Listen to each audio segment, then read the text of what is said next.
அஸ்ஸலாமு அலைக்கும் வரஹ்மத்துல்லாஹி வபரகாத்துஹு. இன்னைக்கான பதிவில் ஒரு திக்ரை தான் பார்க்க போகிறோம்.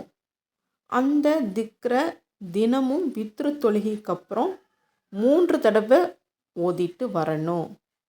இந்த திக்ரு ஓதிட்டு வரும்போது ஏழை கூட பெரிய செல்வந்தனாவான், பிச்சைக்காரன் கூட பெரிய அரசனாவான்.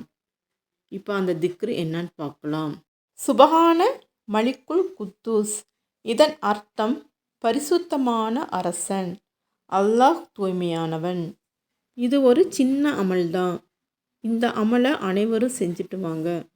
அதுக்கப்புறம் பணத்துக்காக நாங்கள் ரொம்ப கஷ்டப்படுறோம், ரொம்ப சிரமப்படுறோம், பணம் கையில் தங்கவே மாட்டேங்குது அப்படின்னெல்லாம் நீங்கள் சொல்லவே மாட்டீங்க.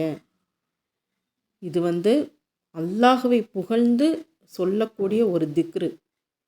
பரிசுத்தமான அரசன், அல்லாஹ் தூய்மையானவன் அப்படின்னு நம்ம அல்லாஹ்வை புகழ்ந்து நம்ம சொல்கிறோம். அப்போ அல்லாஹ் நாம் கேட்பதை கொடுத்துக்கிட்டே இருப்பான். அப்படி ஒரு திக்ரு தான் இது. அஸ்ஸலாமு அலைக்கும் வரஹ்மத்துல்லாஹி வபரகாத்துஹு.